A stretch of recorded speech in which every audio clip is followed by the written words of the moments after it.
Good morning again, everyone. My name is John Bilotta. It is my privilege to welcome you to the monthly Minnesota Stormwater Seminar Series here at St. Anthony Falls Lab.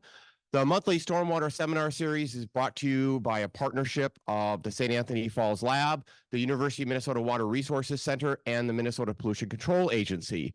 We have generous support from the Minnesota Stormwater Research Council and the Clean Water Fund. So thank you for those partnerships. Just a few housekeeping items here. A reminder that our monthly seminar series is recorded, and you may go back and view those past seminar series at your time and leisure. Also, we welcome questions today to our presenters. For those of you in the room, if you could raise your hand, and I will bring the mic to you at that time. For those of you online, please use the Q&A function within the chat platform, our Zoom platform, and we will entertain those questions when that time comes as well. A reminder that all of our information on our seminar series is available online. And last but not least, if you require professional development hours, please send us an email and we will get you a certificate following the seminar. With no further ado, let me introduce today's seminar, which happens to feature one of our research projects funded by the Minnesota Stormwater Research Council. The title of our project in completion today is Plants for Stormwater Design, creating an interactive selection tool for stormwater professionals and the public. Today, it is my privilege to introduce our two researchers on this project, John Bilotta, who's the Director of Operations and Special Projects from Metro Blooms here in Minnesota, and Dan Shaw, who's the Senior Ecologist and Vegetation Specialist with the Board of Water and Soil Resources. Please join me in welcoming John and Dan to take it away. Hello, everyone. Thanks for being here today. As John Bilotta said, we're going to talk about the Blue Thumb Plant Finder tool, an easy-to-use online tool that can help both practitioners and the general public put the right plants in the right places for stormwater management practices, as well as do-it-yourself projects. To give a brief overview of what we'll be covering, we're probably not going to introduce ourselves too much. We got that. But we'll kind of introduce a project. We'll share how it began and what its goals were. We'll cover the steps we took to improve the Plant Finder tool, show you how to use it, give credit where credit's due, and then we'll leave some time for questions. I'm John Bilotta. This is Dan Shaw. And we'll be switching off between slides here in a little bit. So you'll get to hear both of us talk. We're talking about the Blue Thumb Plant Finder, but neither of us are from Blue Thumb. So where does that fit in? Blue Thumb is the education program of Metro Blooms and a statewide partnership of local governments, private partners, and community organizations working to plant for clean water and pollinators. Blue Thumb collaborates with partners to offer workshops, programs, and do-it-yourself resources on pollinator plantings and stormwater management for residents across the state. This includes a statewide Lawns to Legumes individual support grant program, which we manage with the Board of Water and Soil Resources. I work closely with Dan on that project too. And sustainable land care training, which trains an emerging workforce to care for rain gardens and other green infrastructure. Blue Thumb and the Plant Finder have been around since before 2010. And the Plant Finder was, when it was launched 15 years ago, I'm told, one of the best native plant finder tools out there. 12 years and 3 websites later, however, it was still lucky to exist. It had been limping along for some time. Even so, in 2022, we still have about 4,000 Minnesotans look to it to help them decide what plants to put in their yards. And then with demand and interest in green infrastructure and sustainable landscape practices only growing, we've been feeling the need to update the Plant Finder tool to make it more robust. Who is using the tool? We primarily primarily Minnesotan homeowners. Blue Thumb hosts Resilient Yard workshops every year, teaching hundreds of residents how to assess their landscape, its hydrology, and existing vegetation. We urge participants to reduce lawn cover, create more resilient landscapes, rain gardens, etc., in response to our changing climate and the many other pressures adversely impacting our ecosystems, like habitat loss. Through our online learning series, website, and social media, we drive thousands of additional Minnesotans to the Plant Finder, where they find, and the rest of bluethumb.org, where they find a library of resources to help them plan projects. On top of that, Lawns to Legumes is a statewide grant program we launched in 2019, and participants in that program they use the Plant Finder to help them plan their pollinator habitat projects. Lawns to Legumes offers $400 grants to any Minnesotan resident who applies, who has an area to plant for pollinators. We're currently accepting applications for a late summer/fall cohort of grantees. Since the program's launch, we've had thousands of grantees successfully complete their grants, and we've inspired at least hundreds of others to use the resources we provide to plan and install their own projects and then report it on our site.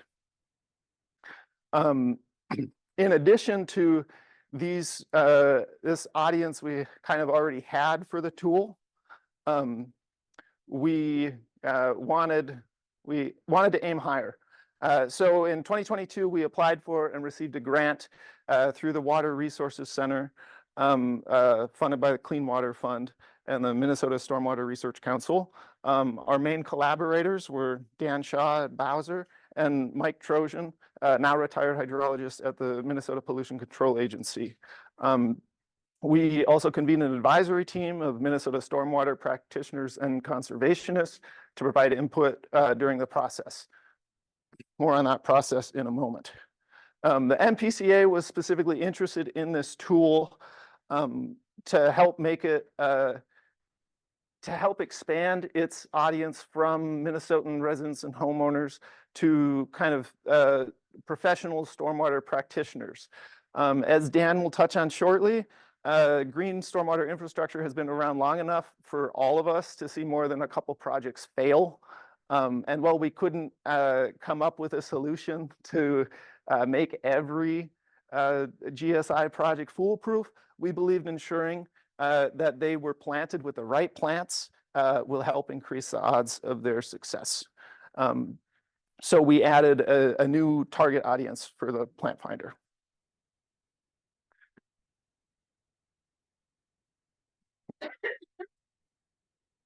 All right, thanks, John. So I'll talk more about why we were interested in this project and expanding the work that was underway. Definitely one of the driving forces is just all the environmental challenges that we're facing with climate change and other impacts. We just recognize the need to have really useful tools to address those challenges. We've also had a lot of interest from residents, as John was saying, but the larger community within Minnesota working on stormwater projects really needs these types of tools as well. We've had a lot of disturbance within landscapes over time, so that's something that we're working to address. A lot of water is running off quickly off of impervious surfaces and landscapes that are compacted. And that's where green infrastructure comes in to play a really important role to slow that water, but also provide a wide range of other environmental benefits. So this tool was designed to help design those green infrastructure projects. And really with green infrastructure, we're referring to many stormwater practices for this presentation, like stormwater ponds, biofiltration areas, rain gardens, tree trenches. But green infrastructure also includes shorelines. It includes lots of urban plantings within urban areas. Those all play a really important role in slowing water and improving environmental health. So I mentioned there's many different types of green infrastructure projects, that's one thing we're working to incorporate into this tool, were ways to select a practice and then get species lists. It's one thing that we had worked into the original Plants for Stormwater design book, and we wanted to transfer into this publication.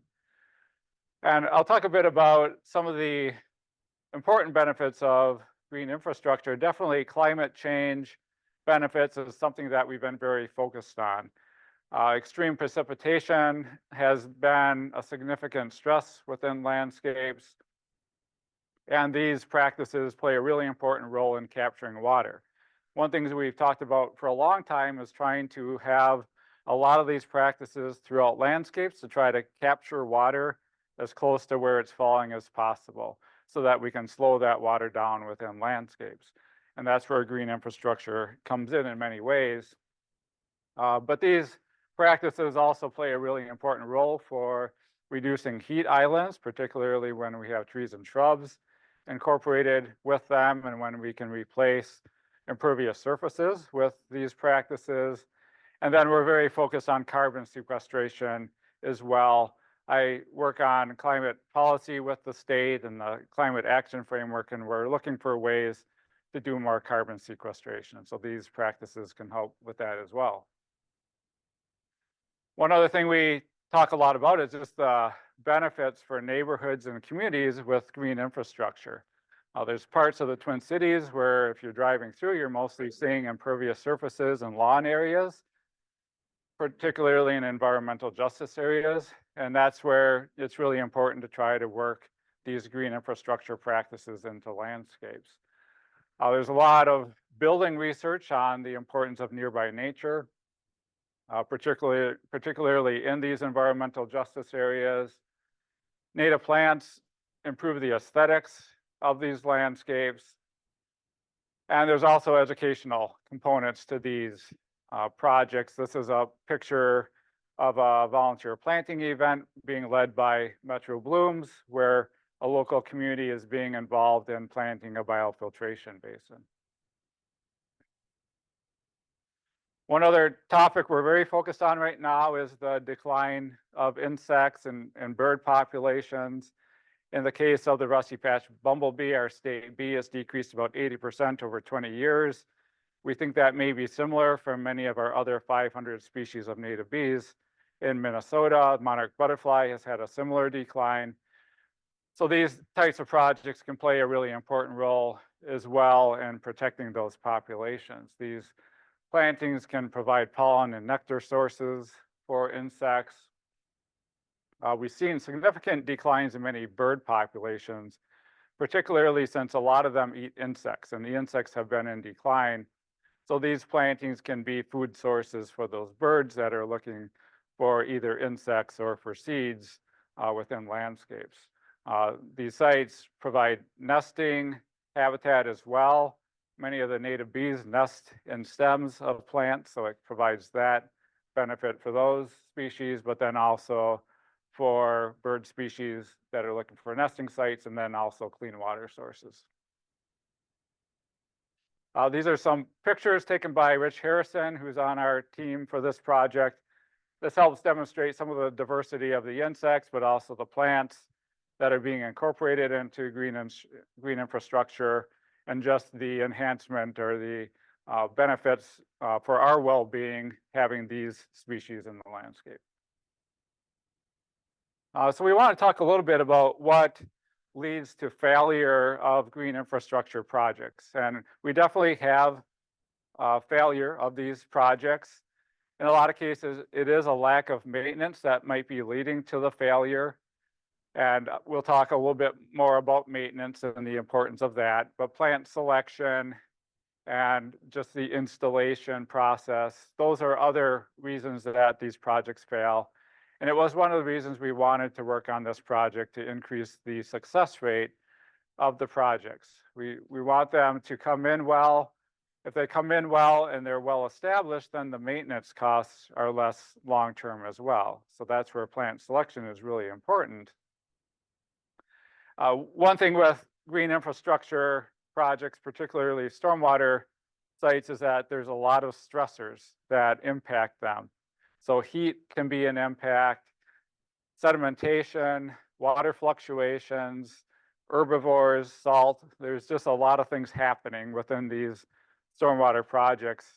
And that was partly what led to that original book back in 2003 on plants for stormwater design, to try to start looking into that in a deeper way, trying to understand what are the plants that can survive these tolerances and communicate that information. With the maintenance, it's really a combination of things with maintenance. The initial establishment phase of plantings is really important. So that's where there needs to be really intensive maintenance, but there needs to be maintenance long-term for any of these projects as well. So we've been encouraging that for any project, there's funding set up for the long-term maintenance of a green infrastructure project. And that seems to be where things are moving to with many projects.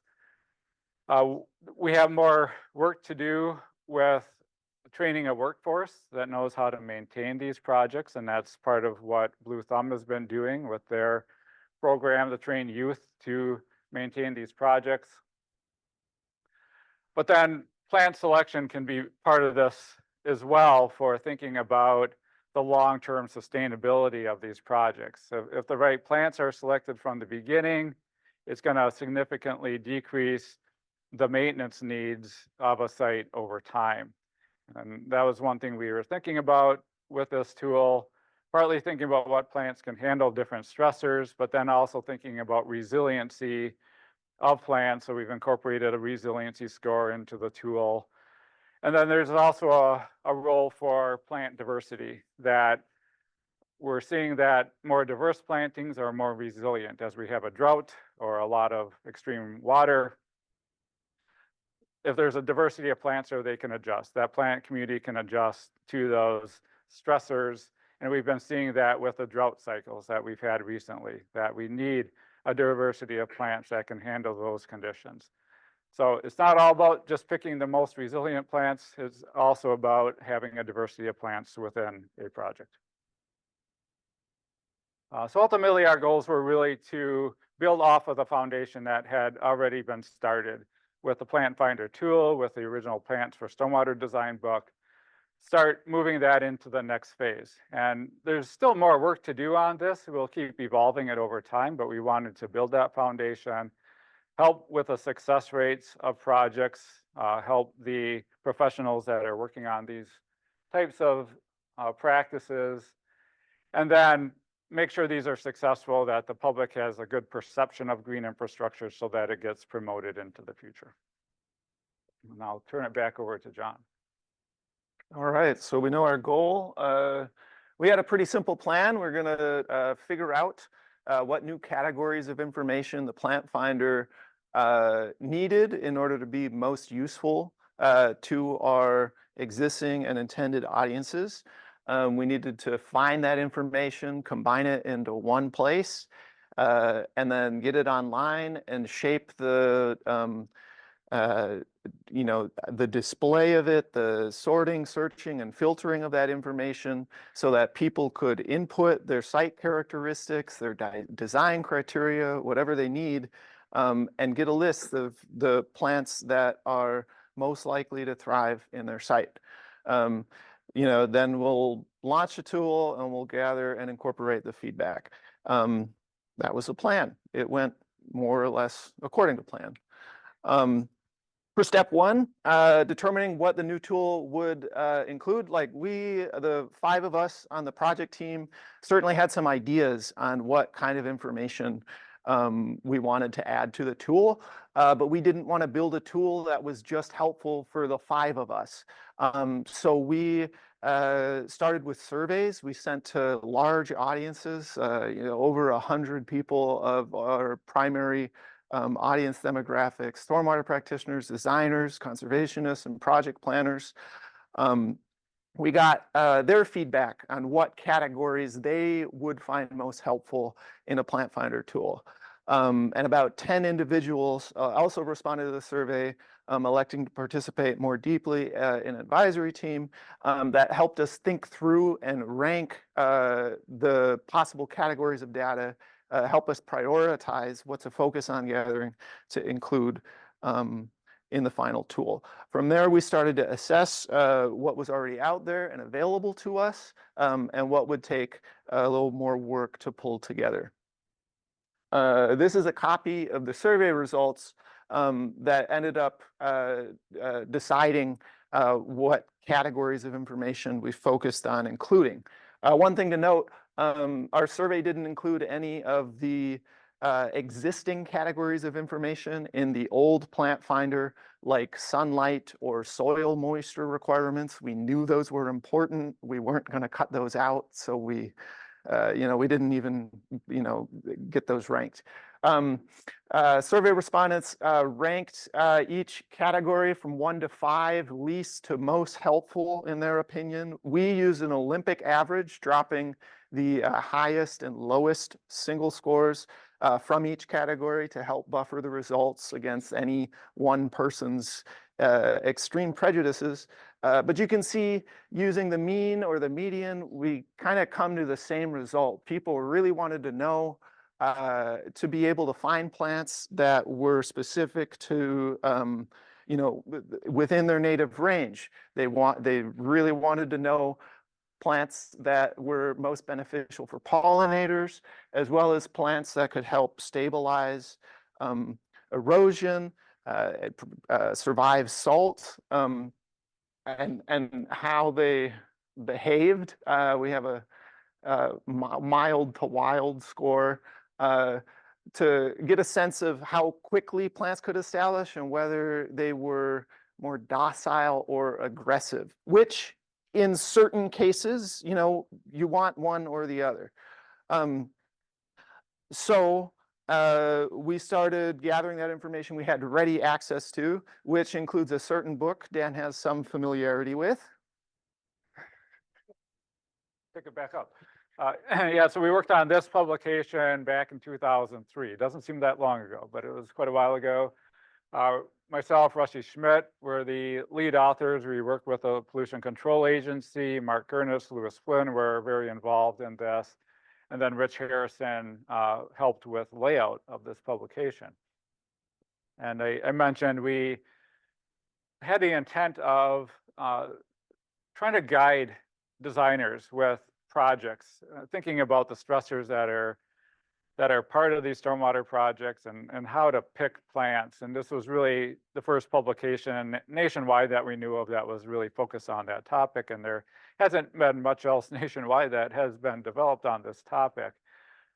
So it included a lot of information on a wide range of topics related to plant selection and just the characteristics and aspects of these plants. The tables that we developed was something that was unique. We sent surveys to professionals around the whole state to get input on charts that we were developing about the inundation tolerance of plants. And we were really trying to communicate for different plants how much inundation can they tolerate during the growing season before they really start to fade away. And that's been helpful over time. And we wanted to pull this information into the plant finder and some of the other information that was unique to this publication related to environmental tolerances and just what conditions plants need to survive in. As we were working on this project, we also had a lot of discussion about the Minnesota Stormwater Manual, which has been a great resource in the state. There's been more information building into it for green infrastructure and for vegetation. So these are good companions to have a link to this plant finder tool in the Stormwater Manual.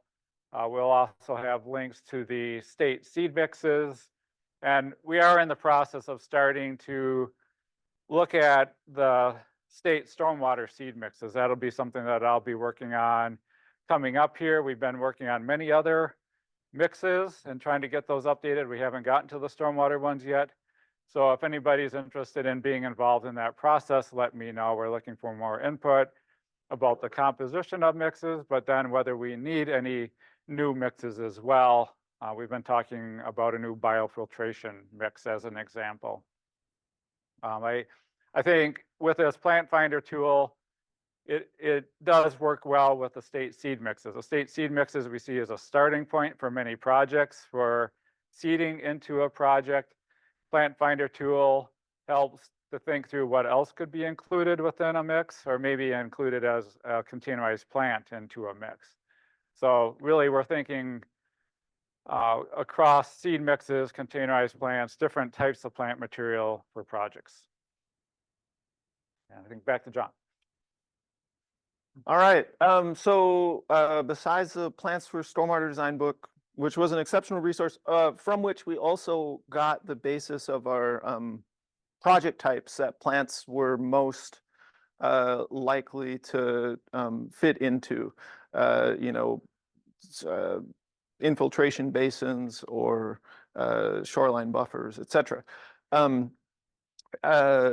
The other primary resources we consulted include the U.S. Department of Transportation's Ecological Revegetation Application Tool, the ERA, and the Minnesota Department of Natural Resources, MN Taxa database, as well as the U.S. Department of Agricultural's plant database. This is a list of most of the new information we were able to get into the tool. The pollinator value information we got came from DNR's Minnesota Biological Survey. They were very kind and helpful in sharing the information they had about Minnesota native plants and their relationships with Minnesota native pollinators. We also, let's see. Yeah, you know, you'll recognize that this list looks an awful lot like the list of desires that we had our survey participants rank. You know, we were successful in finding most of that information. We had some help from the MPCA again, and one of their contractors, Limnotech, in gathering some of this information that we couldn't find otherwise, and double checking some of the information like salt tolerance. So we could find information for some plants in some places, but there wasn't a comprehensive database we could find of the plants in our tool. One of my favorite categories, not super useful, I'll admit, but the other common names. You know, the tool uses a scientific name for plants. We all know common names aren't trustworthy, and there are, you know, multiple common names for a single plant, and some common names can be shared between plants. But as we were gathering information, this was a category of information that we thought maybe would help clear up if someone clear up some confusion if someone thought they were talking about one thing but it was another. And yeah, just use the scientific name, please. But there were some fun common names out there, like my favorite plant, Geum triflorum, prairie smoke, had a other common name, old man's whiskers, for the way the seed heads get all white and fuzzy. So that was kind of fun to learn. So not only were we adding new categories of data, we also did a little pruning of the plants we had already in the plant finder. We removed about 20 to 30 of them because they weren't generally commercially available. We wanted to make a tool that would suggest plants to people that they would be able to go out and find from a local nursery. After we removed that, we added about 150 more plants to the tool that we determined were generally commercially available. So right now, the plant finder has about 320 native plant species in it. We also took this opportunity to update many of the plant photos on the tool.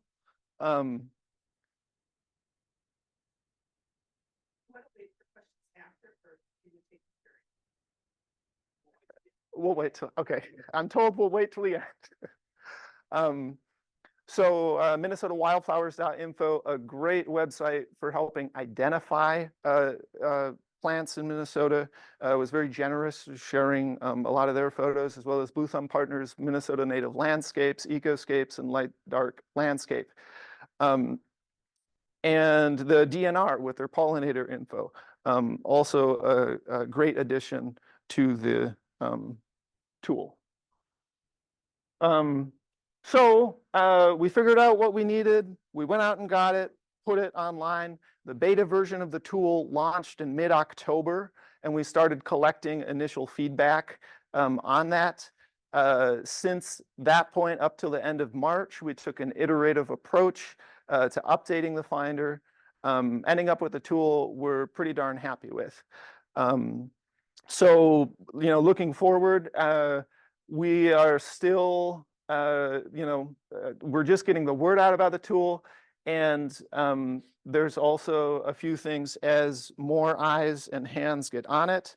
There will undoubtedly be a few things to fix yet on it.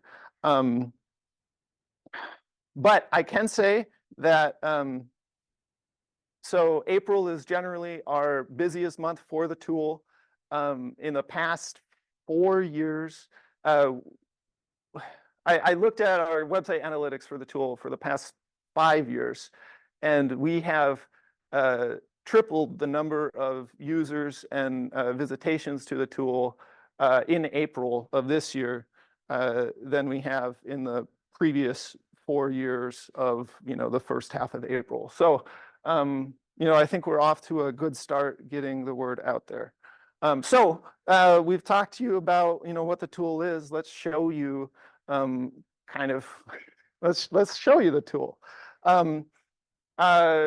What it ends up being when you go to bluethumb.org/plantfinder, you'll see a paragraph at the top with some general instructions, and then you'll see this basic, all right, let me try this. Yeah, you'll see this basic search area. So we have, these search terms are mostly what the old tool had, but we added a way to sort for height as well as native range and the general hardiness or resilience of plants. So, we're already off to a better start to help people find the plants that they need. But then there's this advanced search button that they can click and expand to expose all of these filters. We don't suggest people use input information on every filter. Every filter that you kind of add to your search is going to decrease the number of plants the tool puts out. So we want, people to define their search with kind of the bare minimum of what they need. And then if they have, a pretty generous list of plants, they can kind of further refine that, and we'll walk through that. But within these sections, we have 4 terms, 4 search filters that can help search for pollinator value. We have bloom months. We know it's important to have plants that bloom throughout the growing season. And so people can, make sure they have incorporate plants into designs that are blooming spring, summer, and fall. Then we have this kind of large catch-all project planning, including the project type section, which is where you can find a planting list for bioinfiltration basins or upland buffers, etc. We have different tolerances and sensitivities that you might want to sort plants for, including if you think they'll be exposed to a lot of salt or flooding, as well as whether they're more likely to stabilize the soil, whether their roots are generally more shallow or deeper. So, shallow rooted plants are more helpful to prevent surface erosion, and deeper rooted plants are more helpful to kind of hold like the bank of a stream or something that might slough off, might hold that land together better. Otherwise, this other category down at the bottom was everything that we couldn't fit otherwise. And And, you know, we figured we have this information. People might not need it, but it's there if they're looking for something specific. So how does this tool work? Let's have Dan walk us through an example. Okay, thanks, John. Yeah, we wanted to have at least one example in this presentation of how the tool worked. And we picked a stormwater project. It's a pretty typical type of site where professionals are doing design work. And it's a challenging type of site because there can be changes in hydrology in these areas. Quite often a lot of weed pressure. Can be relatively dry slopes on the side slopes of some of these areas. This is one type of practice where we're thinking of developing some new seed mixes with many aggressive native species in them for these types of sites. And so John worked on developing these slides and putting in some parameters for a stormwater pond. So he put in forbs and grasses as the vegetation, a height of around 4 feet. So, you know, maybe there's some viewing concerns here, just wanting to keep vegetation lower. Full sun, north central hardwood forests is the ecoregion of the state. So up around Brainerd in that area. And then dry soil moisture were the parameters that were selected for this site. General resilience shows up here, but like with other things in this tool, if you don't set that to something specific, it just kind of will pick up all of the parameters or all the plants from 2 to 10 for that score. So with this initial search that John did, 90 plants showed up based on those criteria. So it's a pretty good number of plants, maybe too many in some cases when you're trying to narrow down for a planting, but we are trying to do more and more diverse planting. So it's good to start with a larger number of plants. And I think it is helpful, as John noted on this slide, to start with less parameters, get a longer list of plants, and then you can start narrowing it down further. So edges of stormwater ponds can sometimes have inundation or flooding. So that was the next one that was put into this as a high category into the selector. That came out with 22 plant species that fit those parameters. And that's an interesting combination because we put in a dry soil and high flooding inundation. So there's not a lot of plants that can do that well. It tends to be more floodplain forest plants that can survive those types of conditions, or some meadow type communities. Some of our invasive plants like reed canary grass are better at that than some of the native plants. And then one other parameter that was put in was related to herbivores, if there's like high deer pressure at a site. And so that was put in as an additional search. So you can see as you add more and more search criteria, your list of plants will get shorter. This came out with a list of 8. And, you know, with our goal of getting more diversity into plantings, that's where I would probably back it up and look at some of those other species that were selected. And even some of the forbs here, I don't know if they're necessarily flood tolerant. They may be real early in the year because some prairie plants are dormant and can handle flooding early, but once they start growing, then they're more susceptible. So I was mentioning to John, that's one thing I want to look at in this tool. Some of the plants that weren't in our original book, just go back to them, look at the inundation tolerance scores that we put in there, and just make sure that we all agree on those, because that's maybe one piece where we need to do a little bit of refinement moving ahead. But you can see how this works, and as you add more criteria, your list will get shorter, and you may need to back up a little bit and look at the species in the previous search. Anything else to add there, John? That sounds good. Okay.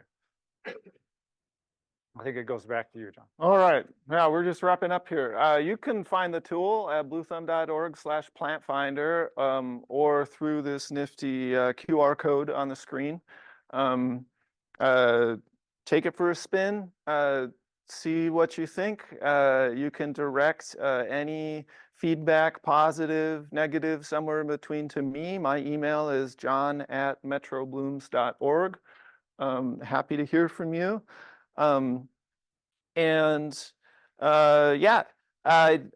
This project would not have been possible without the help of a much larger group of people than those standing before you.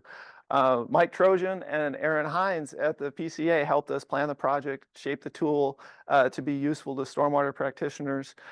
Megan Reich of Metro Blooms did so much of the invisible legwork, collecting and compiling the data. The tool would not exist without her. And then Ab Fleming, Meg Weed, and Rich Harrison of Metro Blooms Design and Build helped plan the tool and lend their practical expertise and invaluable insights that helped us make a tool we were proud of. Our advisory team listed on the slide helped us decide which information was most important. Also instrumental in testing the tool in its various iterations, pointing out a number of errors and other improvements to make. Unnamed are the scores of others, maybe you're among them, who responded to our original surveys with your thoughts and helped shape the final outcome. Of course, this project wouldn't have been possible without funding. We received a grant from the Water Resources Center and the Minnesota Stormwater Research Council to do this work, and we're very grateful for their support. And that's it. Well, great job. We are going to take some questions from the audience. I'll come around with the mic and questions online. I'd ask a question myself, but you answered all my questions as you went. Very, very great. One of the questions you might have is, why haven't I seen this tool sooner? Because this is the fastest research project from completion to seminar. Their project just completed on March 30th. And we have a seminar here in April, so kudos to both of you. So let's take some questions from our audience. Our first one over here. So first of all, I want to thank you. I know both John and Dan and all of the work they've gone into it. I'm Julia Vanetta. I'm with Wild Winds Twin Cities. We're a partner of Blue Thumb. Is this microphone on? Okay. So a couple of things I noticed when I used the tool. One of the first things when you talked about the native range, you had a map, which you didn't show in your presentation here today. And for a lay person, I thought that map was hard to define your ecosystem region. So that's just a comment. The second is you didn't reference whether or not you'd use the National Wildlife Federation data finder, which does have a zip code where it talks about the pollinators. I don't know if you resourced that at all, but that is a great resource for finding pollinators. But the greatest question that I have is about the research that I'm doing, and I've talked with Jennifer Ehrlart and Rich Harrison about this already, is you mentioned that you are listing plants that are readily available in nurseries. However, how do we create demand for the plants that are needed to be grown by nurseries? Because that's the research I'm doing on salt tolerance and boulevards right now, which would be that upper ridge or that roadside going down in. Those plants are hard to find. And there are some that we're finding good successes with, but if we don't create demand, the nurseries won't grow them. Have you thought about that? That's a great question, Julia. Thank you.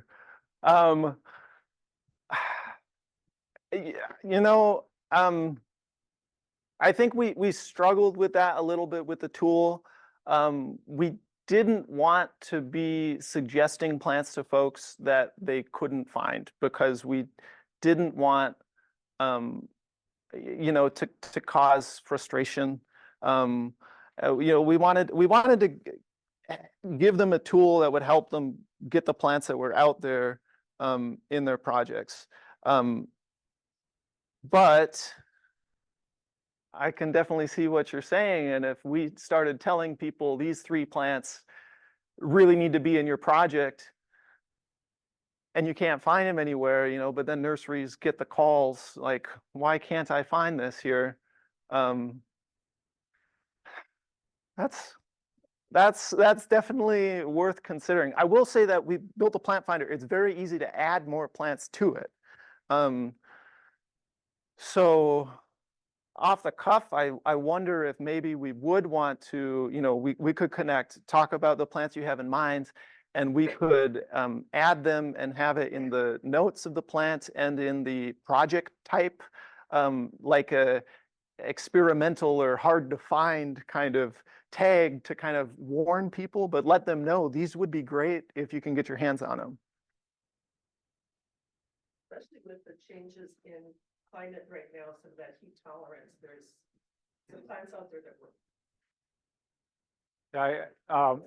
So we do think about that with seed mixes as well, where I was trying to figure out what can we include in these state seed mixes. And we do have a good relationship with the seed vendors in the state and the native plant nurseries. So it really needs to be a collaboration with them. We are starting to create a list of species that we would like to see in production. And we're doing that through a state effort. We have a legislative requirement to work on finding common understanding around native vegetation. And we've been talking about having an appendix that would be a list of species that we need to work with companies on increasing in production. So might want to talk to you more about that in your work that you're doing. So we're going to alternate to some online questions with our audience too, but maybe pinged about the online audience. About 60% of our audience is from Minnesota, but we have a lot of people from outside Minnesota on Zoom with us. How useful to the tool, going back to your ecoregions, could be it for people from out of state? Do you want to touch on that quickly? Sure. We ended up going with ecoregions to define native range because that was, we have just the counties in Minnesota, and that's from the DNR's and Taxa database. But that is a pretty restrictive filter, and because it only includes the counties that plants had been documented in and not necessarily where they were.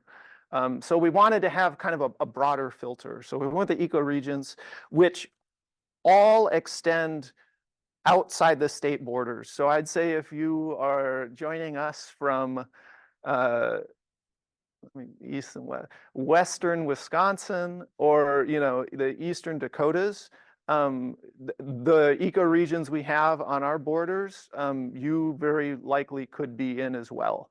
And so the closer you are to Minnesota, the more likely you are to find this tool helpful. We don't have a state resource right now that shows how ecoregions extend out into other states. We've been talking about that because that would be useful for that question. But I agree, on the border states, there's a lot of overlap with species. I've been helping with a project down related to Missouri, Southern Illinois, looking at plants for stormwater design. And about 2/3 of the plants that we are using for that effort overlap from Minnesota down there. And then there's about 1/3 that are unique to the south. So I guess depending on where you are, there's probably a fair amount of overlap with this tool. That's a good point. Yeah, even outside of whatever ecoregion borders, the eastern state and western Wisconsin, even further than those specific ecoregions, there's a lot of overlap of plants between the ecoregions as well. So I would say that, I guess, the further you are from the state, it's kind of a falling off ratio of plants. You could still use it to generate an idea and maybe find some plants you weren't thinking about, but they're definitely not guaranteed to all be native to where you're at, and or that you'd be able to find them. Thank you. Well, let's turn to a question from online and see what folks are asking. Yes, we have a question here. Someone wants to know, with the impact of climate change, is there a plan to revisit and update your plant finder tool to reflect changing conditions for plant material over time? Maybe to paraphrase the question when you start it too, so the climate change relationship to plants. Well, I can start on that topic. So definitely with climate change, some of the things that we're seeing in Minnesota, is related to extreme precipitation. So we're getting heavier rainfall, more intense rainfall, and then in some cases, more intense snowfall. So that's one of the things we're thinking about related to stormwater plantings, because that can increase the infiltration within those systems. Or I'm sorry, increase the water fluctuations within those systems. And so there's only a set number of plants that can really handle that well. It's part of the reason that so many invasive plants are doing well in our landscapes, that they can handle those conditions. But then we've been starting to see drought as well, and it's likely we'll continue seeing drought cycles.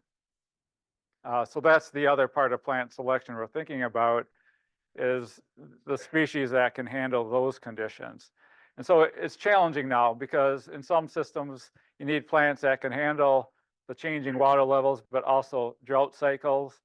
And I think, we've been talking a lot about biofiltration basins, because in some cases we've been planting wet meadow plants in those, but as we go into a drought and they have an engineered soil, those plants can't survive, that it's not moist enough. So we're thinking we need more music prairie, possibly even dry prairie plants in some of those engineered soils. So those are some of the ways that climate change is influencing the thinking. And we thought a lot about that as we were working on this tool, but I think as trends change, we'll be wanting to look at this more moving ahead as well, and revisiting some of the information in the tool. We'll take a question from the room. Thanks. So a comment on a question regarding the earlier question about creating market. MnDOT is a huge player and can be in creating a market. I particularly recommend that you contact a gentleman named Peter McDonough, who's a new MnDOT person, relatively new, but is their green infrastructure coordinator now. I mean, it's a wonderful thing. Even MnDOT has such a person, but he's really good. So he'd be a good place to start. So I live on a residential lot in Roseville. Corner lot, front yard, and side yard are all native plantings. We've got a couple nice, durable, weatherproof signs from the Pollinator Cafe program at the University of Minnesota. And I'm continuously surprised at how many people walk past and read the damn signs. They just stop. So my question is, do you or will you have similar signs for your tool? And how might we get them so that we can post them and passersby can read them and learn about your work? Thanks for that question. We, for some time, have been aware that people want signs in their yards and that people read the signs in people's yards. And for a few years, especially since we started working with lawns to legumes, the signs for those projects are extremely popular. And I walk around my South Minneapolis neighborhood, and I see like 4 or 5 of those signs in just a couple blocks. So we know there's a market out there. Honestly, what's keeping us from printing signs and selling them on our website is just that Metro Blooms is a small operation, and it's really even just mailing out the Lawns to Legumes sign has been this kind of process of trial and error to figure out what works. We've kind of got that down, and so we do have it in mind to kind of create an online shop. Not promising a timeline. I'll just mention with Lawns to Legumes, I work with that program with our agency. We are mailing out signs for do-it-yourself projects in addition to the ones that we fund. And part of that is we want to know how many people are doing do-it-yourself projects out there, but we see the value of the signs as well. They can play a really important communication role within landscapes. How about we take another question from online?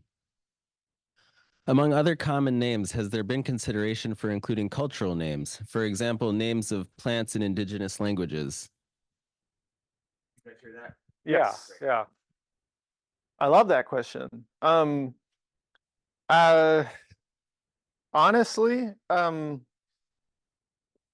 I did, consider that, the Latin name and the common name were just two of the languages that people would use to refer to these plants. But I beyond considering it, we don't have any other languages in the tool. That would be great if we could. And if anyone has an idea on where to start, happy to talk to you. But we built the tool to be modular, and we could add things to it. And I mean, I love that idea. Had we had more time, maybe we could have figured that out. But we still can figure that out. So Yeah, it would be good. Another question from the room. Hi, I'm John Gulliver. My question has to do with what happens to the water. I'm interested in what happens to the water that goes through a biofiltration device or a rain garden with under drains. Because compost is necessary for plants, but compost also releases nutrients because it's degrading organic material. And we found that the nutrients released can be fairly high. You can release nutrients at a high level up to 10 years after you have planted a rain garden. So my question is, how low do you think the compost level could be and still support plants? That's a really good question. I know, there's been some great research looking at the nutrient release from these systems. So we, appreciate that that's happening. The compost has played a really important role for holding water within these systems and providing some nutrients. So that's why that's part of these engineered soils along with sand. And I mentioned, that we're seeing stress within these systems with plants and drought systems. So if we went to a lower percentage of compost, then we definitely would need prairie plants within these systems, dry prairie plants that can handle dry conditions. But any plant needs some nutrients and some moisture. And so if it's just pure sand, that's probably not going to work for even those dry prairie plants that are used to growing on bluff top prairies. And I don't know if I have a clear answer. I think that would be a good thing to study further, different mixtures and testing different species within systems to see if we can get down to 10% or down to 5% potentially. And maybe there's other amendments that need to be added into these systems to compensate for the nutrients as well. Can I ask a follow-up question, Dan or John? Is one of the indices compost, depth of compost at all, or do you have anything like that in there? There's a criteria for sand or engineered soils that can be selected, and we did put that in there because of all the discussions we've been having about biofiltration systems where there's engineered soil. So that is something that can be selected within the tool. Great. We have time for one more question from online and one more question in the room, but let's do our online first. Okay, you mentioned, and many of us in Stormwater are learning, that maintenance of these plantings in the early years is very important. In a quick look, I don't see any resources about long-term maintenance on Blue Thumb. Is there any plan for a maintenance handbook? Yes, part of our sustainable land care training program, we've developed a training handbook, and we probably don't have that publicly available on our website. Honestly, I used to be able to speak for Blue Thumb as a whole, and we've since have an amazing team of people who are more involved, especially with the sustainable land care training. So I couldn't tell you off the bat what is on the website or not. But I mean, I will say that this tool, we already know a few things that need to kind of be added to our next steps. One is I've been working on developing a page of like further instructions for the tool and you know bigger definitions of the terms to help people who want to know what they're doing when they use a tool for anything that isn't clear to them. We're also through Lawns to Legumes, we've been in touch with a lot of the native plant nurseries in the state, and we're building up a database, and we want to build a kind of similar but like much simpler kind of native plant nursery finder tool to help Minnesotans and you know, I guess people within range of Minnesota find native plant nurseries close to them that have some of the plants we're suggesting. And then maintenance is another kind of thing that we touch on. We know we need it. And so, you know, again, I can't give you a timeline, but I know that we're developing those resources. Great. We have time for one more question in the room before we switch to our panel discussion.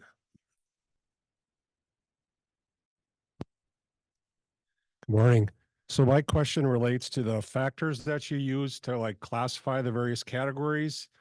So if you look at like inundation, it says high, moderate, low. And I'm wondering how those were set. Was that professional judgment? And regardless of how they're set, do you think there's value in having some sort of help system in there or information system that says, you know, that describes the rationale and the process for making those determinations? Because as an engineer, when I see high, moderate, low, I'm thinking, okay, well, what design storm, what depth, what duration?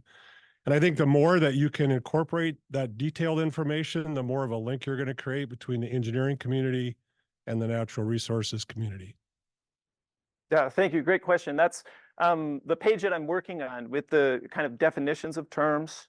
You know, I'm also thinking about it as kind of documentation of, you know, both the sources of our data and, you know, kind of further define what the categories of information and the options within them mean. And so, you know, I hope that that helps answer your question, you know, answer what you're looking for.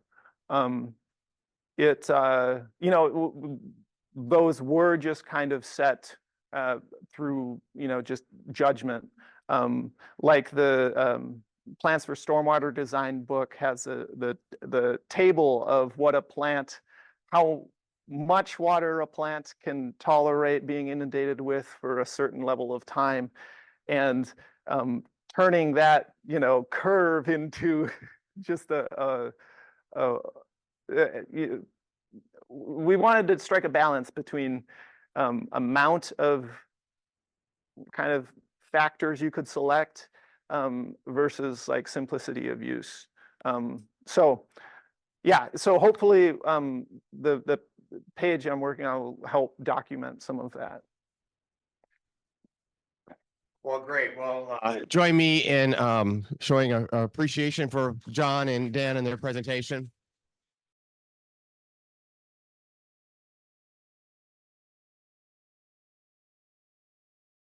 Stormwater seminar series, and we are going to continue on our conversation about plants for stormwater design, featuring a panel discussion with our two presenters, joined by two local practitioners that work in plants for stormwater design. Once again, we will take questions for our panelists. For those online, just put those in the Q&A panel in Zoom. And of course, we'll take questions here in the room. But let's start with our panel members. I'm going to start on my right, your far left. Introducing our first panel member to join us is Jessy Carlson. Jessy is the Resilience Extension Associate with Minnesota Sea Grant Program, joins us from Northern Minnesota. And I'd like to begin with Jessy, following the presentation, your relationship to this topic and your things that you're thinking about after hearing about things from Dan and John. Yeah, so the project I'm working on with Sea Grant actually involves working really closely with local governments to help them update their codes and ordinances so that they can use more green stormwater infrastructure and more vegetated stormwater management practices. And we really expected that we would be working a lot on, parking lot ratios and reducing impervious surface. But once we started talking with these communities, almost all of them, they were asking us for species lists for plants. And this is like relatively urban spaces like the city of Duluth, all the way down to barely incorporated townships. So at first we thought we were going to have to build species lists for each of our communities that we were working with. And then we learned that this tool was about to come online, which was really exciting. That's 13 communities we didn't have to make species lists for. Great. Thank you, Jesse. We're also joined by Rachel Funke from Capital Region Watershed District. She's the project and grant specialist with the district. And Rachel, your kind of perception and how you relate to this topic that was presented. Yeah, we work with plants, a lot of Capital Region Watershed District in trying to use and promote native plants in our stormwater designs. We offer multiple grant programs for things like rain gardens and native landscaping, where we're either reviewing planting plans or recommending plants for different site conditions or trying to provide resources for grantees to make their own planting plans. So I could see this, I do see this being a great tool for both our staff and our residents. Well, great. So I'm going to turn to a question for all four panelists to maybe respond to. I think we've touched on it a bit this morning, but what challenges or problems have you seen with plant selection? And of course, how do you think this tool can be useful in addressing some of those challenges? Who would like to start? I can go ahead. Okay, Jessy. Yeah, I mean, as mentioned, all these local municipalities, all these small municipalities have been asking for species lists. But also on the side, I've been installing gardens for private clients for about the past decade, all the way up and down the North Shore. Pretty much every client I've ever worked with has said they wanted to do it themselves, but they were really intimidated by selecting the species. So it definitely has been a barrier for a lot of people, feeling intimidated or like they don't have enough knowledge to make those lists on their own. So me personally, I've been able to help people do that by using other databases like the Audubon native plant database, things like that. Otherwise, clients have often just purchased kits online. But with this tool, I think that's going to really help a lot of people, especially people who can't afford to, hire someone like me to help them plan and design the garden. But this all, relates to local governments also because they want their residents to do that. So this is going to help local governments to be able to increase the uptake of using native plants in their constituencies. Yeah, I would just add with our lawns and legumes program, we're finding that the public is just super motivated to be part of these solutions. And about a third of the participants have been new gardeners that haven't gardened before. So we're finding that these kinds of resources really play an important role for assisting them. We've had planting templates for lawns and legumes. Those have been really popular. And I think, it's true with a lot of natural resource professionals are looking for ways to learn more about plants. There's this, we have around 2,400 native species in the state. So there's a lot to learn. So the more resources we can develop like this, that's going to help with their education.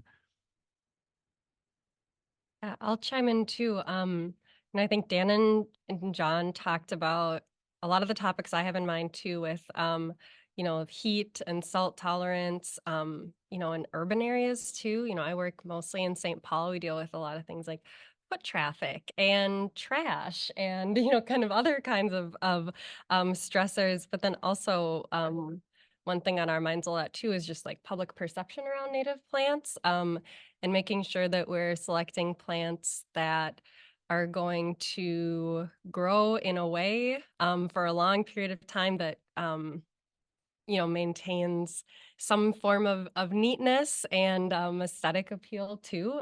So some of those on the more wild spectrum are sometimes harder to convince residents that there may be a suitable plant for those conditions, even if they check all of the boxes on the plant finder tool. Yeah, and I'll just throw in, like, I've view this tool and the as kind of a course correction for when I started at Blue Thumb 8 years ago. Our Blue Thumb messaging out to the world and was like, native plants are great, native plants are easy, get native plants everywhere. But I think, and since we've definitely modulated that tone and tried to emphasize the importance of maintenance. Native plants are nice. It's a different kind of maintenance than a lawn, but they definitely still need maintenance. And it's also, just because it's a native plant doesn't mean it's going to thrive. Like, it needs to be the right plant in the right place. And so this this tool is hopefully helps send that message. Great. Let's take a question from our audience to the panel way back here in the.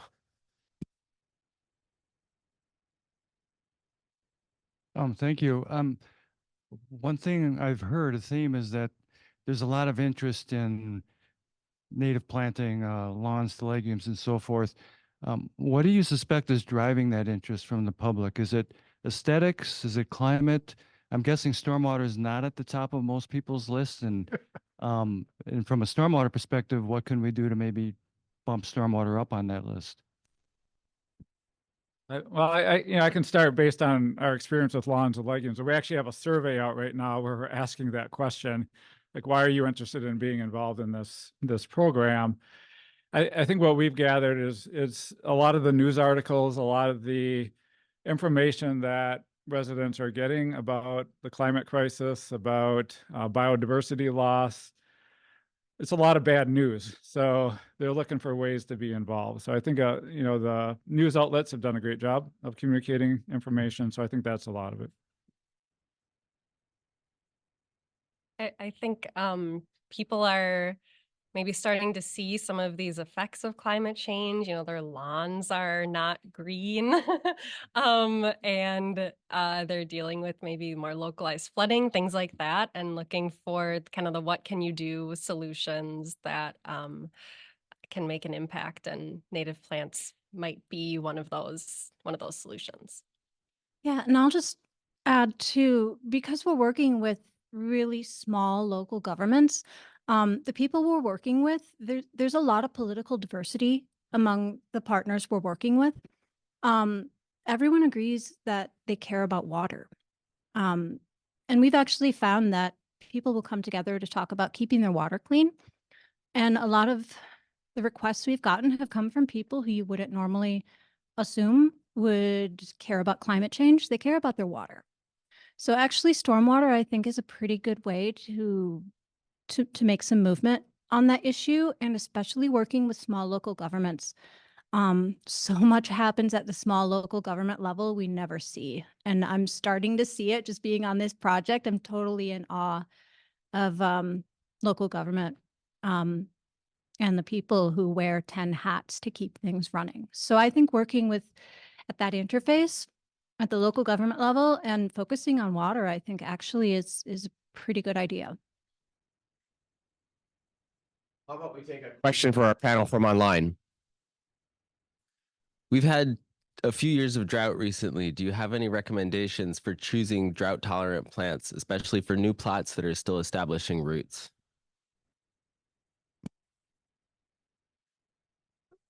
Check the drought tolerance. Yeah. one thing I'll say is that even when like our tool says a plant is drought tolerant, that doesn't necessarily mean it will survive establishment during a drought. Droughts are really tough on plants, and so um, the the I guess first thing I would suggest is if you're planting a project this year, and if this year looks like it's going to be another drought, I'm not hopeful enough to check, honestly, myself yet. But I would see if you can get supplemental watering to the site while the plant's established, especially in the first year. Into the second year as well is good for them. And if you can't, planting at specific times of year where the drought will be less hard on the plant, either in the spring while we still have kind of some moisture available, or possibly in the fall, if, after the heat of summer. In general, dry prairie plants tend to be the most resistant to drought. So, look to dry prairie plants. Though I was in some prairies during the drought last summer and they didn't look very good. So that's where the supplemental watering can come in, and that can be a big benefit for pollinators if some of these plantings are watered, because that'll be a better nectar and pollen source. Adding some compost into soils as well can be helpful just to retain some additional moisture. Audience question here. Hey everyone, I wanted to ask a question about strategy here. When I think about the work that we've done as a species and as a people, University of Minnesota has been at the front end of a lot of changes that we've made to plant stock. So I'm thinking about a lot of agricultural plant stock. But is it time to take a more active role in some of these natural plant stocks as well? I worry a little bit about the alternative strategy. We've tried that in the past. Don't forget about public and man's role in spreading reed canary grass because of its specific engineering function. So we can move other plants up here, but should we also have a foot on another base, which is making the plant stock ready for the future, because it can't change fast enough.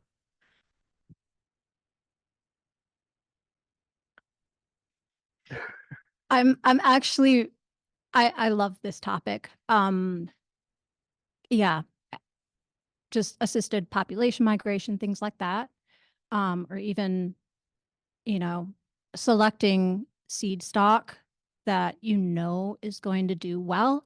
I'm pretty sure the DNR has or is about to shift their seed source maps so that you can source seeds from further south or from further west if you're looking for things that are going to do better in drought conditions, so that the seed stock that we're planting further north is actually, hopefully better adapted for the future. So I think there's a lot of research going on about that, but it can be controversial in some communities.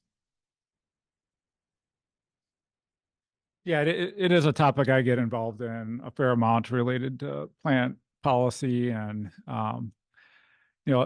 there is a lot more discussion about assisted migration and just range extensions, which is kind of looking to the south and west for plant species. Due to the changing conditions with climate change, the breeding of native plants, there's always a lot of discussion, controversy around that with the ecological community. There's a lot of diversity within our native plants, so genetic diversity. So it's a topic that needs more discussion, and that is kind of driving part of that project I'm working on to get common understanding between conservation partners and tribal members and others that we're working with on native vegetation. And we just need a lot more discussion around those topics to figure out where are we headed. We know that there's a lot of things changing currently, and we need to have more discussions about those topics. So I have a question. You started to touch on it, but one of the things I've started to hear over and over this morning is plants for stormwater design, the right plant for the right place with the right care. And you started talking about watering, but maybe from our other panelists, in terms of plants for stormwater design, selection is one thing, but maybe some of your experiences about care for the plants once we have them in the ground.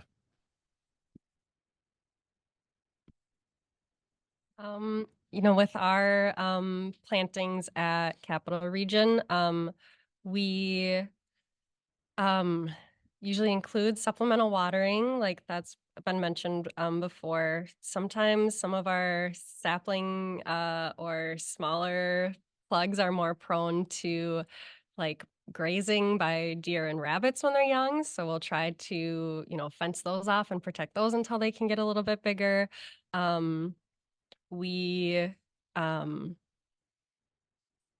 I try to pick the most suitable plants for those conditions, but it's not all plant selection, right? Like there are other elements that are going to create a successful planting too.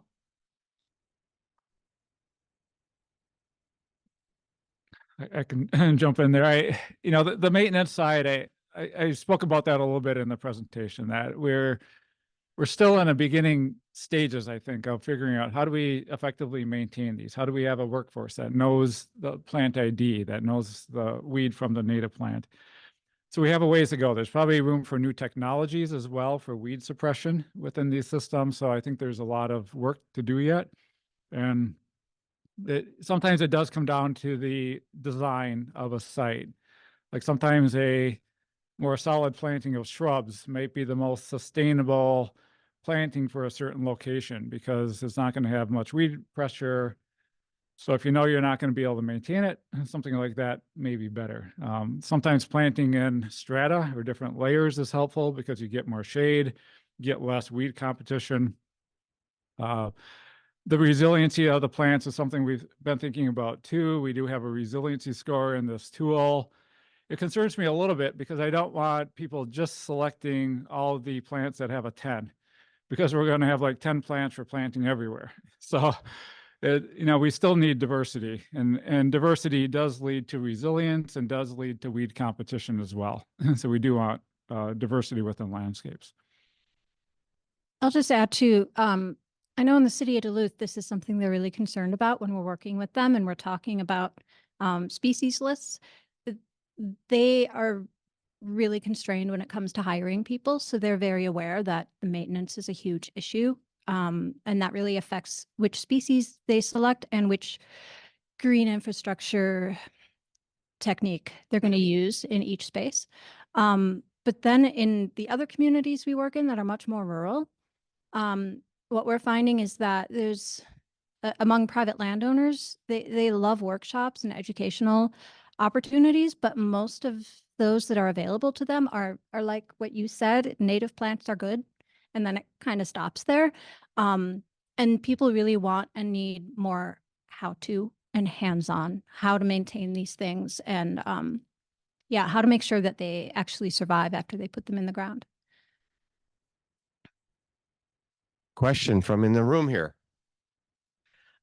Julia again, and back to wild ones, because we've done a lot of this for a long time working with native plants. Maintenance is a real important part of it. And there's an expectation of a certain aesthetic. And a lot of people who plant these gardens, whether it's a stormwater or just a native plant in their urban setting, after 2 or 3 years, if it doesn't look the way they expect it to, they're very disappointed. There's also a very shortage of people who know how to maintain these gardens in the landscape industry. And I'm told that one of the reasons that Dakota County dropped their class on that is because the participants weren't able to find jobs that were all year round because they were only seasonable. Is there anything we can do to make sure that we can build those education programs and increase the number of people interested in being in those maintenance jobs where they have a salary that's strong enough to carry them through the winter?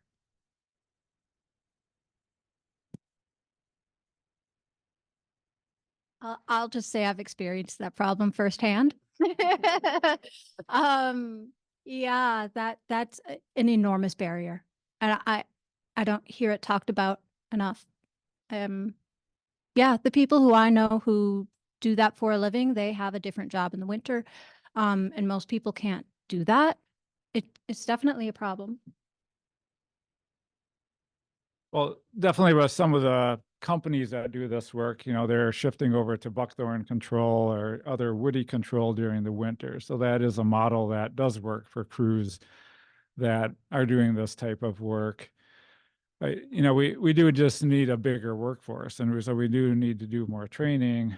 But I think maybe part of it is that budgets need to be there for these projects that are going to fund the maintenance into the future. And if we don't have the funding in place, then it's not going to be kind of driving that industry more. And we do have a lot of failed projects out there. And I think we're seeing that with rain gardens, like residential ones, that the failure rate is pretty high and people take it out because they start looking bad after a while.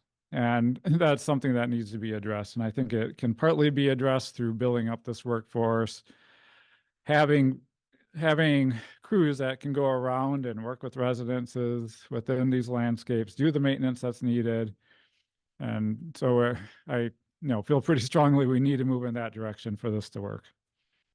A few ways that, building off of what you're mentioning of ways that we try to support our grantees in the maintenance realm, because we in the last few years have recognized too that we're trying to support our return on investment on these projects. We're trying to get at least 10 years out of a residential rain garden with water quality treatment goals in mind and also looking nice. So we started a maintenance grant program, so our grantees can be eligible for maintenance grant funding as well for the 10 years following their project completion. We've had really good feedback on that program, and I hope more organizations that provide grant funding can provide some maintenance funding elements too.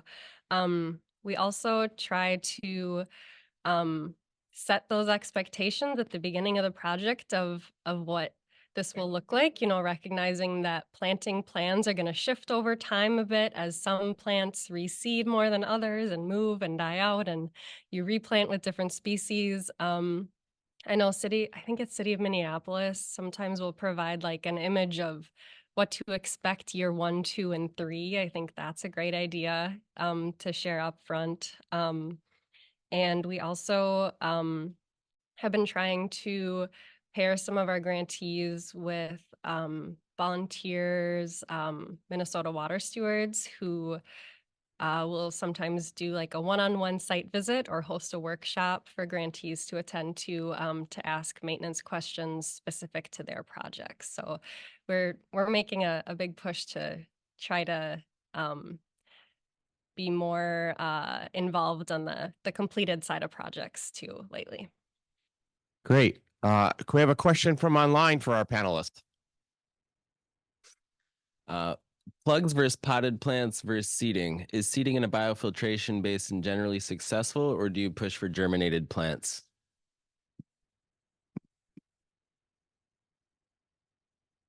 I think a lot of that comes down to the intended goals of a project and the aesthetics of a project.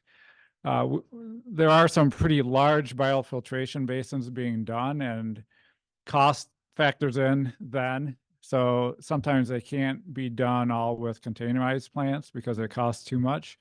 So that's where seed can play an important role within them. For most rain gardens biofiltration basins, we recommend containerized plants, mainly because of the aesthetic considerations around those plantings. Are usually in pretty visible spots. And with seed, it's just more unpredictable what it's going to look like, exactly what's going to come up. So I think part of it really depends on the size. If it's a large site, a large planting, then seed has a role.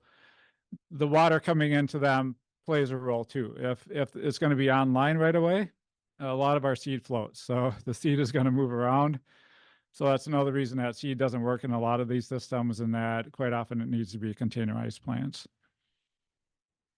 I have no personal experience, but at the Water Resources Conference last October, I was introduced to the concept of native turf as well, just to like throw another option out to consider.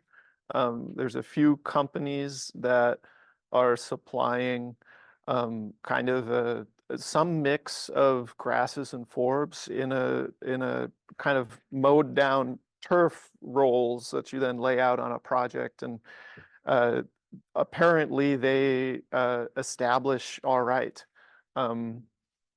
But I can't say more than that. All right, other questions for our panelists? Yeah, I'm Warren Toole with Minnesota Department of Transportation, Erosion Control and Stormwater Management Unit. I wanted to get back to something Dan said before about pond bottoms and how you may have to incorporate some dry prairie or mesic plants in there for that to succeed.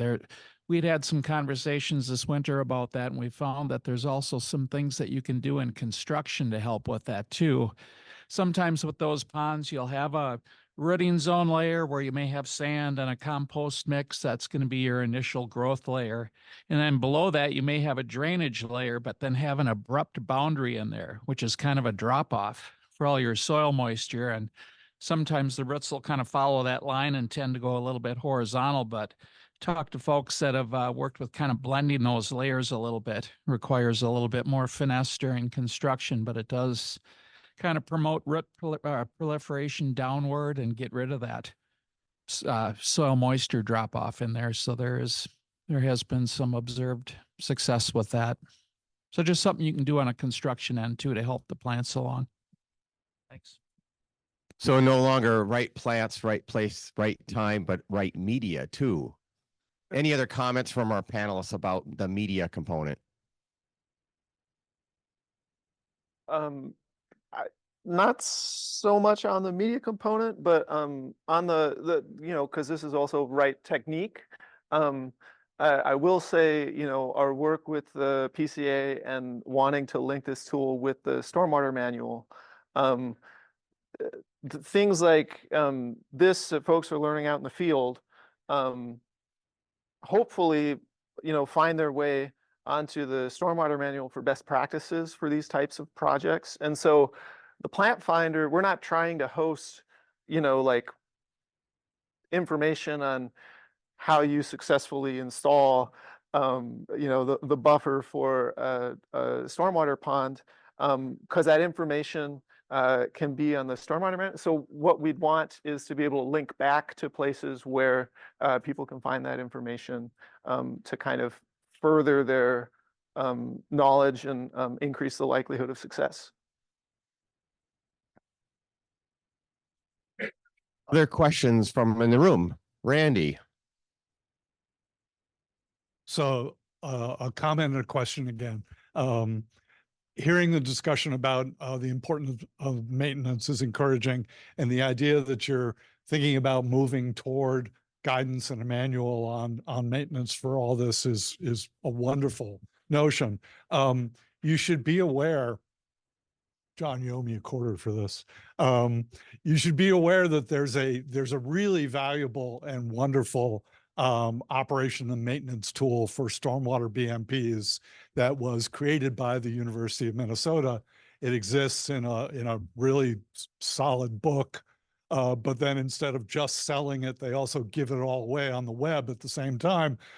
If you're going to do this work, you should give very serious consideration to coordinating and linking with that resource as well.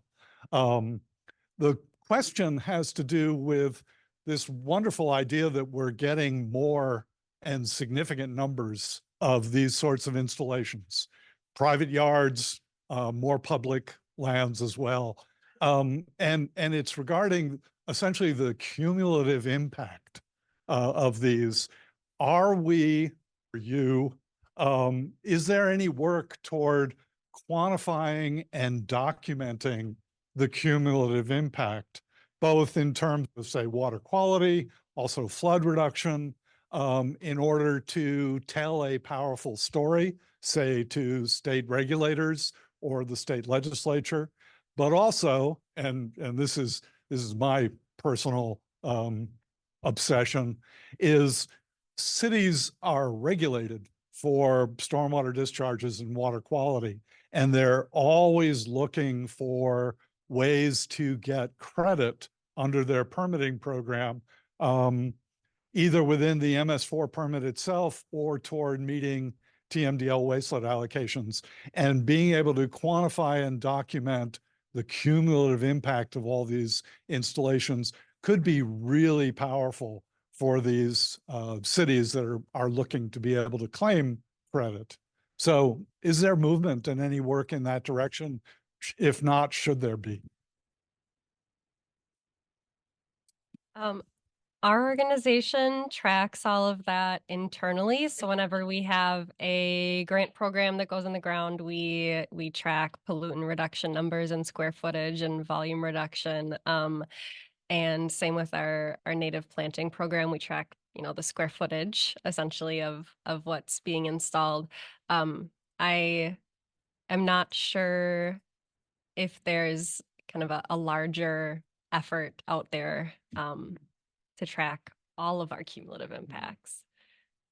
We had a we had a request recently from a researcher about rain gardens in the state, and so we did at that time try to pull together whatever we could from local organizations working on rain gardens, state funded projects. It wasn't complete, so it's something that we need to think more about how we can do that.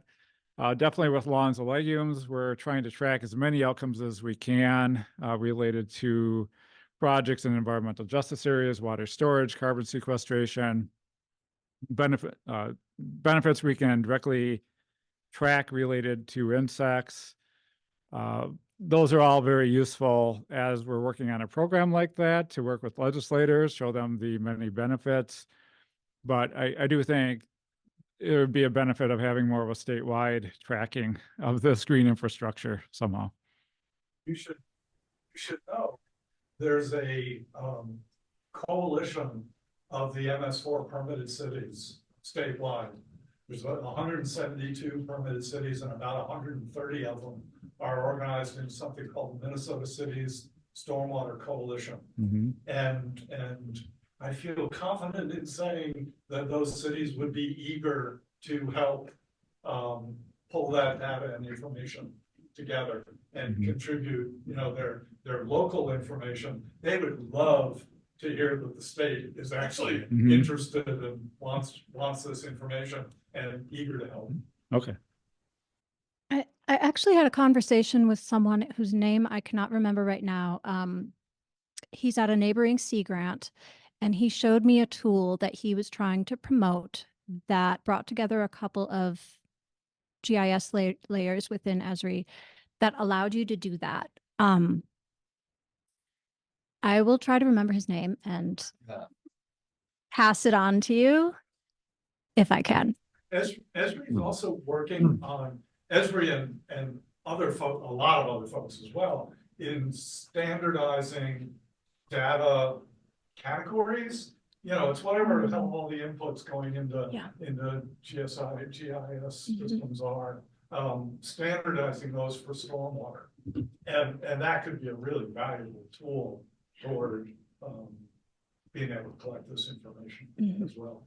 Sorry, John. No, that's just a quick reflection on that. There's been a lot of conversation and expression about the need to evaluate let's say distributed rain gardens across a catchment area compared to regional treatment or something like that. And, today's topic is about the right plant in the right place. On this topic, we need the right research project at the right time in a comparison study to look at the impacts of distributed bioretention, for example. So it is a need, and we do need to address that. We have time to address one more question for the panel, though, before our session ends here. We'll go back over here.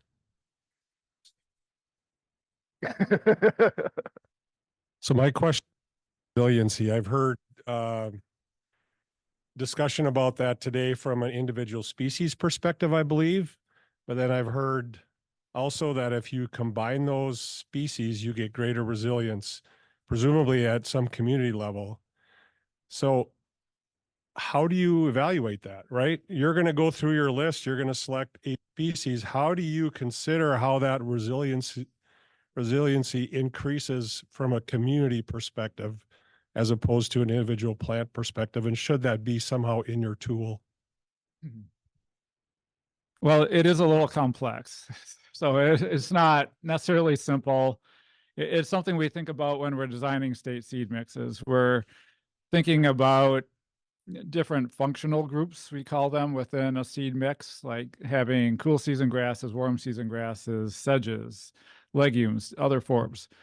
So we're thinking about the composition of the mixes, having early, mid, and late successional species in mixes. And that's where I think these state seed mixes quite often are a good starting point for a site, if you're going to be seeding a site, and then using a tool like this to refine a seed mix for the species that are a really good fit. If you're just starting with containerized plants, I think, one thing we look at there, and it is becoming more common to have a matrix of grasses and sedges within a planting to support the forbs that'll be planted into the system. We're finding that helps provide more competition for the weeds. So it is some design strategies that we're using as well. And maybe that is something that needs to be built in as we advance this. My question was leading, because since you're at SAPL, I'm sure we could write an equation for that. And maybe that's what's needed, especially with these sedge grass matrix. We're in the beginning stages of thinking about that. Like, how do we combine these different components of species together to make more resilience for sites? Well, and I know one thing you've talked to me about, Dan, is when you're working on those seed mixes, you're also factoring in the cost of the seed, because it's easy for us to tell you, hey, having 12 species is better than 8, but like, how much more is that going to cost? And so you'll have to factor that into your equation too. Well, excellent. Well, as a result of this project, we have a new tool available to all of us in terms of stormwater and plant selection. I want to start wrapping up our seminar this morning with some key takeaway points from each of you. And we'll start down at the far end of the table with Jessy. Key takeaways from our talk today and our conversation with each other about this. Yeah, maintenance. Maintenance and capacity. And that's what we're hearing from local governments too. It's really easy to come up with a prescription, like in the academic space, but then when you're a local municipal government, the realities of capacity are really limiting. So and I've heard that today too. Also, we're hearing from local governments, they really want evidence-based standards. And I think part of the reason for that is because it gives them some political cover when they're trying to do enforcement or convince their communities that this is really, not them saying this is science or people who know saying this. But yeah, the capacity and the maintenance for sure. Rachel, over to you. Key takeaways from this morning.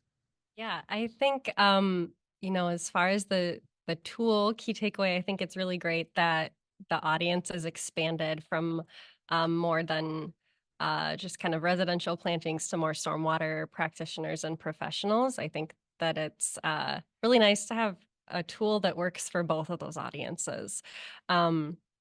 And I think based on our questions we've received in our discussion, something that's sticking with me is that there's no perfect plant combo for a situation. You can't just stick the right plant in the right place, like we've mentioned, but that those other considerations, like long-term maintenance and those kinds of things are just as important as the right plant. I think one thing that stands out for me is just the importance of approaching these kinds of projects as a larger community, which I think we're really good at within Minnesota. It just takes a lot of knowledge, a lot of different perspectives with this kind of tool. And I think we're also good at just building a foundation and then continuing to build that. We've seen that with the Stormwater Manual. I think it's true with this tool as well, that there was a good foundation. We built on it. We'll need to build further on it. And it'll just need to be an ongoing evolution moving ahead. Yeah, carrying on that, my takeaways are, there's going to be some improvements to the tool that, we can make today and in the next week. And there's going to be some improvements that we're going to have to start planning for, searching for, a funder to help fund, like the next major revision. Well, let's get this version out the door first. I agree, though. I want to go on a vacation for a little bit. Well, I do want to thank each of our panelists today. Thank you, Jessy and Rachel, for joining us. Thank you for our keynote presenters, Dan and John, and for sharing all your knowledge and experience with us today. Let's give them all a round of applause.